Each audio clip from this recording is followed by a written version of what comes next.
We've talked about Ozempic and Ozempic patches, how it works for the body, and why everyone is losing weight because of it. But now there's a new medication in town.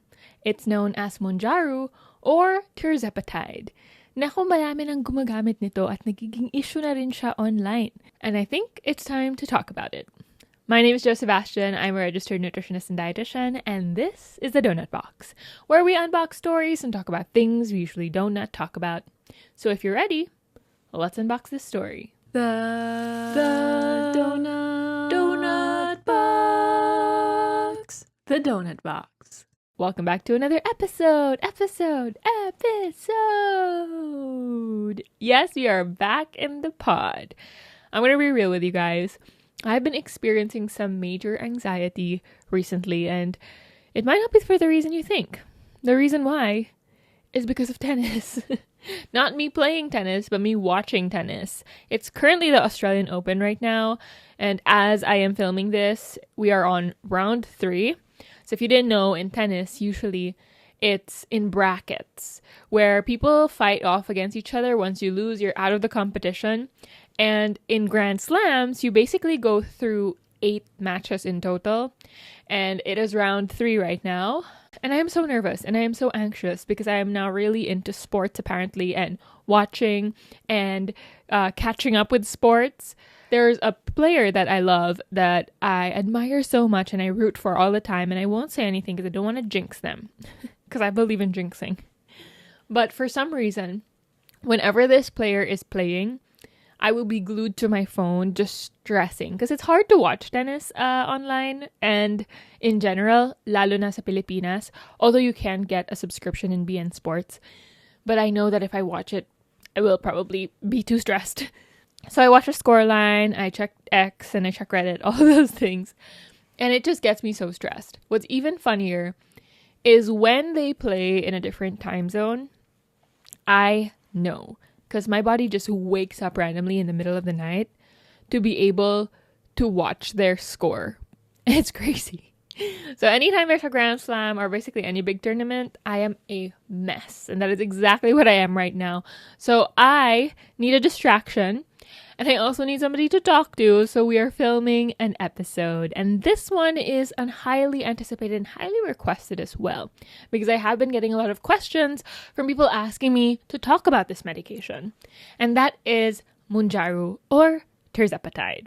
If you haven't been following the pod, maybe you've backed up a few episodes, or maybe you haven't seen it, but we've also done an episode on Ozempic pretty much last year. It's a few episodes back, but we talked about what Ozempic is, how it works in the body, and the major issues behind it. Now I'm seeing a lot of popularity behind Mounjaro, so that's exactly what we're going to do today and talk about it as well. I've got my crochet donut, and let's get unboxing. So this new popular medication right now that is taking the internet by a storm is Tirzepatide, aka Mounjaro. What is it? The difference between Ozempic and Mounjaro is that Ozempic is a GLP-1 agonist, and we've discussed everything that GLP-1 does in our previous episode. But the difference is Tirzepatide is not only GLP-1, but it's also GIP. So it is 2 agonists in one medication. GLP-1 is your glucagon-like peptide 1. They're usually secreted by the L cells, which is in the distal ileum and the colon. That's like the end part of your digestive system. So your digestive system is your mouth, esophagus, stomach, and then your small intestine, tapos yung large intestine mo, which is also known as the colon.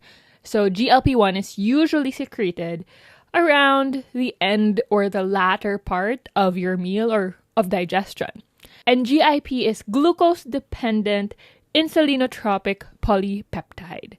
This one is usually secreted by your duodenum and the proximal jejunum, essentially earlier in the digestive tract or earlier in the meal. Their main goal is to help us feel full and balance blood sugar levels. Now, how does it do that?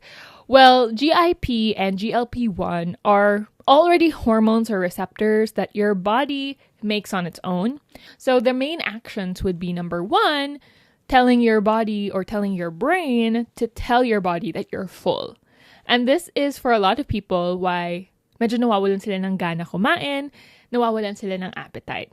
A lot of individuals also discuss how their food noise disappears as well. So ano ba yung food noise? Yun ba yung tunog kapag ka nagluluto ka?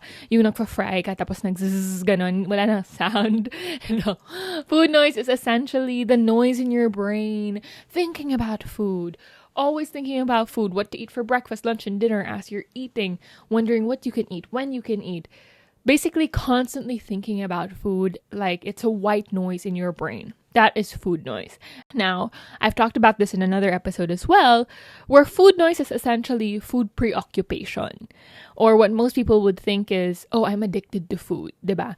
Napag-usapan na natin yun sa isang episode that technically, we don't really consider food addiction as something that is really medically true, but it's more related to food preoccupation. And food preoccupation or obsession and addictive feelings around food is often related to different things that you have gone through or different situations your body is going through. One of those things being blood sugar concerns or insulin resistance. When we have insulin resistance, your body is not able to utilize insulin in the way that it should be. So insulin is a hormone and not a bad hormone. I know a lot of people are like, insulin is a fat store. It's so bad. No, insulin does store fat, but only if there is excess food. The main goal of insulin is to be the key that unlocks your cell and allows sugar in to be utilized. So gusto natin si insulin because it does that. It helps regulate your blood sugar levels alongside glucagon. Insulin is the one that comes out every time you finish a meal when it sees that, oh my gosh, there's sugar in the bloodstream, kailangan natin ipagamit yan sa mga cells. Insulin does its job. Glucagon does the opposite. If there's no sugar in the bloodstream, it's noticing we're low blood sugar or we're lacking some energy. It's now going to tap into your stored energy or your stored glucose, which is known as glycogen, in order for that to be utilized as energy. So when someone has insulin resistance, it's having a hard time utilizing insulin. Hindi magawa ni insulin yung trabaho niya. Kahit na marami pa siyang nilalabas na insulin, hindi niya magawang idala yung carbs dun sa kailangan na cells para magamit bilang energy. And that's why blood sugar goes up. That's why cravings for carbs and sugar goes up. That's why we're thinking about food a lot, because we're basically not feeling fed even if we're eating. And that's also why food noise happens. Not as you lacking willpower or discipline, but more of your body having its protective measures and trying to make sure you're fueled and fed.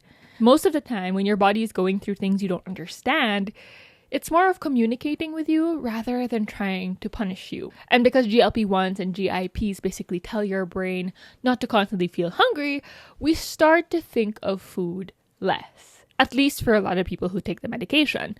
For some people, it doesn't necessarily work that way because everyone is still different in specific cases. Now, another thing that GLP-1 does is slow down gastric emptying. So when we say gastric emptying, this is the emptying of food from your stomach into your intestines for digestion. So bumabagal ito. Other things that also slow down gastric emptying is usually the presence of fiber, protein, and fats in a meal. And that's usually why we recommend a balanced meal para balanse yung blood sugar levels at saka syempre mas satisfied tayo. Well, that is another thing that these medications tend to do, which is why you get full fast. I've heard that people who take these medications now have a harder time having a bigger meal because they get full faster. So it's more of the small frequent feeding instead of the usual larger meals that they tend to have. Which, in fairness, pagdating rin kasi sa blood sugar management, isa sa mga recommendations is usually small frequent feeding. Instead of having larger meals, we space them out throughout the day to give your body time to utilize it and to give your body time to bring down your blood sugar levels. And this medication helps with that. It also increases insulin in a glucose-dependent way. So if you have glucose in your body or it's noticing your blood sugar levels increase, it tries to make sure there's enough insulin for that. And for the GIPs, it enhances the effect of GLP-1 when it is combined. So that's the main difference really with Ozempic and Tirzepatide or Mounjaro, is that it's not just GLP-1, it's also GIP. Now the question is, who are these medications for? Initially, these medications were created for those who have type 2 diabetes or struggle basically with insulin resistance and managing blood sugar levels. Over time, seeing the implications in weight loss, we are also now utilizing it for what is usually deemed as off-label use as its help with weight loss. Now, in the Philippines, we have to recognize there's actually an Asian BMI threshold that some people use, which is lower than the Western one. Basically, pagka nasa 23 and up in the BMI, are already considered overweight in compared to the Western, where it's 25 BMI that you're considered overweight. So that's also something interesting in terms of locally how it's regulated. As of January 2026, Tirzepatide is officially available in the Philippines. And Mounjaro is a little bit more accessible and available nowadays. Under the Philippine College of Endocrinology, Diabetes, and Metabolism, plus the WHO 2026 guidelines, a prescription typically requires 1. Diagnosis of type 2 diabetes, or someone struggling with chronic weight management with a BMI of 30, which is considered obese, while another possibility for you to get prescribed this medication is if you have a BMI of 27 plus a comorbidity, such as hypertension, high cholesterol, and sleep apnea. So it's actually not just for type 2 diabetes anymore. It's also for weight management, specifically with obesity. There are a lot of things that impact weight in our life. One factor is definitely your environment. It can also be trauma with a small t, and it can also be health conditions in general. And it can help guide the healthcare system in treating patients better. We have to recognize that Asian BMI guidelines is actually lower than the Western BMI threshold. It starts at 25 with comorbidities compared to the 27 with comorbidities. Now, the BMI in itself is something that we have to talk about in a future episode. Let me know if you want to talk about that. The medication is mainly for those with type 2 diabetes or blood sugar concerns. Pero sa Pilipinas, marami talagang nape-prescribe nito, mainly based on the weight management portion. Actually, what we're saying is being prescribed this medication isn't as difficult as it used to be. You can get this through online consultations. It doesn't have to be a specialist or an endocrinologist who's going to prescribe this. And there's a lot of aesthetic clinics that also have this and prescribe this as well. I even saw a TikTok recently where Dr. Vicky Bello was talking about how Mounjaro is now something that she prescribes in her clinic. Now, even if it is more widely available, the cost is definitely still up there. Major pharmacy chains, Watson's, Mercury Drug, and even high-end hospital pharmacies are able to prescribe them. But the cost for a 2.5 milligram or a 5 milligram quick pen starts at approximately 12,000 up to 15,000 per month. Tapos yung mga higher doses, pwede ang 25,000 to 35,000 per month. It's really expensive, and medications in general are expensive, but that's a whole other topic that we'd have to get into. Also, there's no generic Tirzepatide right now, so it's really Mounjaro. However, there are compounded versions in the market that some clinics actually offer. This compounded Tirzepatide at lower prices, around 6,000 to 9,000, but you have to note that the Philippine FDA has issued warnings on these, specifically because of safety, sterility, and, of course, actual content not being regulated.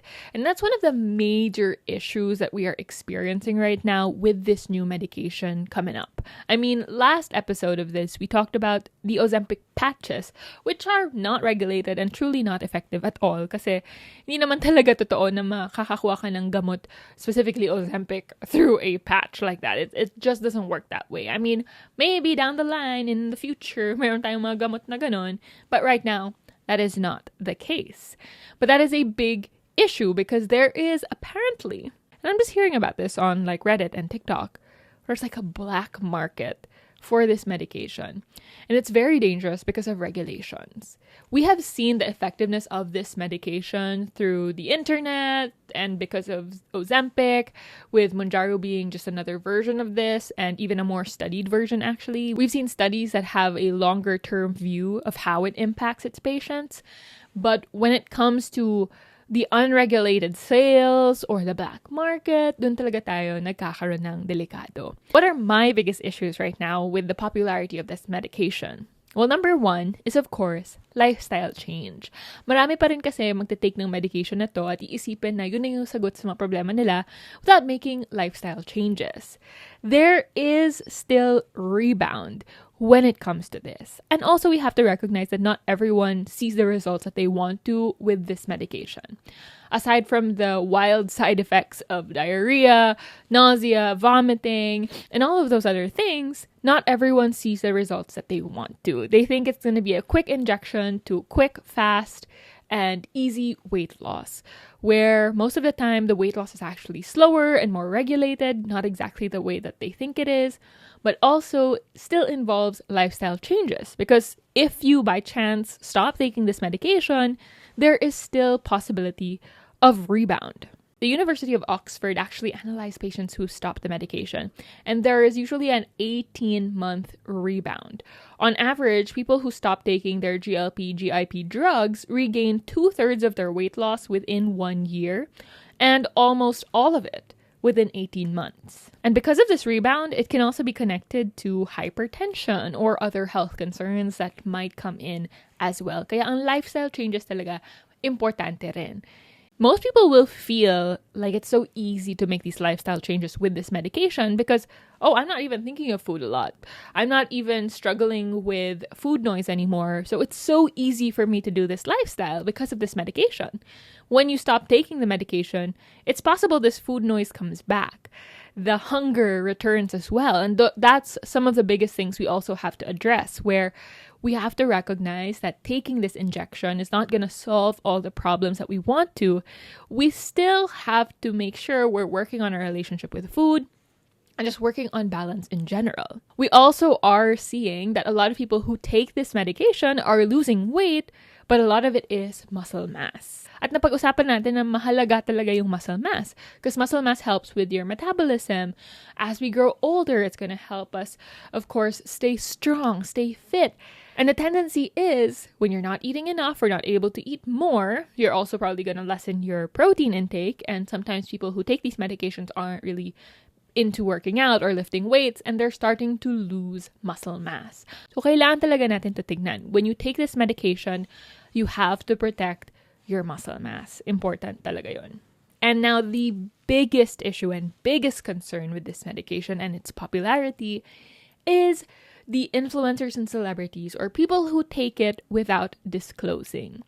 Meron tayong mga nakikita mga drastic weight loss changes or drastic weight loss journeys online with people crediting it to their lifestyle changes or even crediting it to specific supplements when it was actually backed up by these injections. Now, we're not going to name any specifics because, of course, that's not what we're going to do right now. But that exists, okay? It exists. In reality, meron talagang mga ganun. Kung saan sasabihin nila, nag-lifestyle change lang ako, I'm just eating healthier, I'm just moving my body more, without disclosing that they are taking this injection.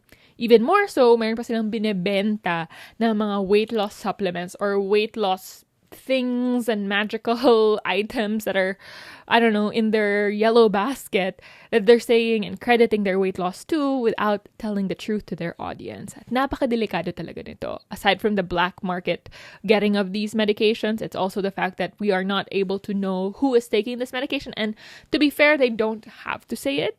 They don't have to share. That is definitely privacy and data that they don't have to announce to the world.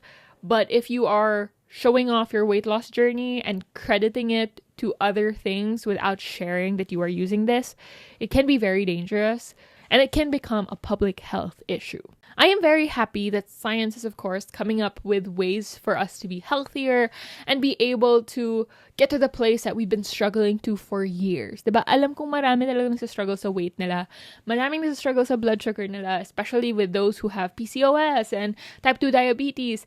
And this feels like that step forward in a big hurdle in their life. I am all for that. If people need that and if it's helping people, then go for it. But we also have to recognize that it's not just the medication that should do the work. We also have to meet it halfway with still making those lifestyle changes. And to be fair, a lot of people have been making lifestyle changes for years and not seeing results. And it's not because it's their fault, but their body is really just going through something different. And sometimes it takes a lot of time to find that balance and to get your body to be at that place that you want it to be, not just physically, but also hormonally. It's a journey. It's really a journey. And I'm glad that people have this. Now, a lot of people might be tempted to use it because they're seeing how it is such a miracle drug in the sense of weight loss, when what they really want is to lose an extra 5 pounds on the scale or just lose a little bit of that. Even if you're seeing these drastic weight loss changes online, and these people who are now looking very happy and healthy, we have to recognize these weight loss journeys still can be contributing to, of course, the body image issues that we're facing and the way body image is a trend. Years ago, we were seeing big butts and we were wanting that, and now we're going back to very skinny, chic looks that are somehow becoming a trend. Your body is not a trend. It is something we have to take care of. And I know the pressures of the world are here, pushing us to do things we don't want to and pushing us to want to fit in. And I understand that. But we have to recognize that to take care of your body is also to realize that everyone is different in their own journey. And what's most important is really education and understanding of what your body is going through. Now, if you are taking this medication and you want to share a bit of your journey so that people can learn more about it, that would be really helpful in the comments below. But also share maybe what your thoughts are and your experiences are with hearing about it online, because there's a lot of conversation about it that we just have to talk about. We have to talk about this because things can fly under the radar without us knowing, and things can start to become major issues without us knowing, specifically, of course, with the misuse of the medication and, well, specifically with the misuse of the medication and people using it to their advantage to sell other products. And that is just another major topic in the health and nutrition industry. Let me know if you have any questions about it that you want to tap in more to. I know we talked mostly a little bit of the how it works, why it works, and also a little bit of the issues, but if you want to dive in even deeper to specific things about it, then do let me know in the comments below. And if this episode was helpful, you know what to do. Follow, subscribe, and share with those who you think need to hear this. Now, before we go, let's do one outfit check. So I'm wearing this brown top, which is slowly becoming my favorite, honestly. It's from Sahara. It's just got this really snug fit, looks very crisp and clean. I've got this Uniqlo jacket that has been customized by Alas Dos the Line. I don't know if they still do customizations. I think recently they stopped. And then I think they have it again. I don't know. But it's so cute because I have Wilson here. I have some matcha, some tennis. And I wore this in my solo Japan trip. And I love it. Statement piece in my closet. We also have our donut earrings from the Craftolio. Of course. Just a regular ring stack with some rings that I got from Taipei. And this beautiful little bracelet from Russet Accessories. Thank you again for watching this episode. And if you want to see more content, don't forget to follow at itsjosebastian on pretty much all of your platforms, especially on YouTube. And then you all can also follow at the Donut Box Pod on Instagram if you want to connect, be part of the next episodes. Until then, don't forget, you always deserve to eat. Thanks for listening to the pod. This is the Donut Box.